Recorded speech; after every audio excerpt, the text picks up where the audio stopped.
There are a lot of analogs outside of the beer world which express what we do. Bread being a good example. You know, when you're making bread, you can go to the store, buy your Fleischmann's packet of yeast, pour it in, and you have a very consistent, albeit tame and maybe not so interesting result. But it's consistent, and a lot of our methodology shies away from that. And you know, we're more interested in a bread that's you put your flour in your water in a pan, and then you just set it out on your windowsill overnight, and maybe 3 days later it's starting to bubble up, and the complexity you get from that, it's just much more rewarding. You know, you can really you can pick up on these things, and so when we're making beer, we're trying to go more in that direction of a wild sourdough versus the Fleischmann's packet.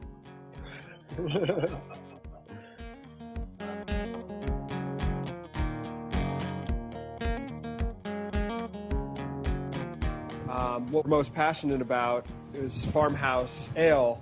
It's a very kind of broad term, but it incorporates your own local environment, your terroir, your just natural surroundings.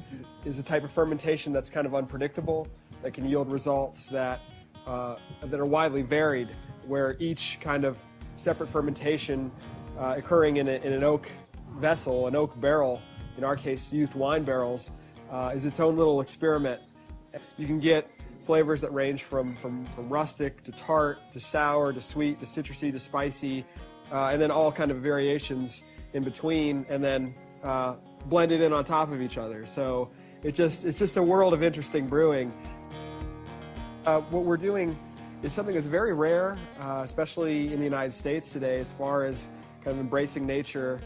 We incorporate some of the modern technology as far as a primary fermentation that has the cultured brewer's yeast, known as the Saccharomyces, and then from there we take the beer and let it ferment out to completion, and then introduce your wild yeast, some of your ambient, naturally occurring yeast, also bacteria as well, to create those complexities that we were talking about.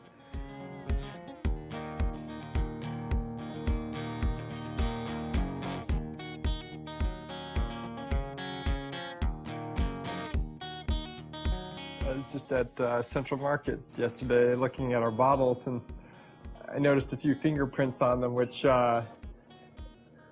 probably were either my fingerprints or Jeff's fingerprints or Josh or Jordan or Ishmael. I mean, it's just a small group of us who are making these beers. There's no mechanization.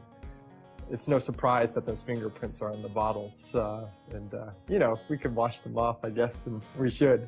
But, I mean, it's very much a labor of love, and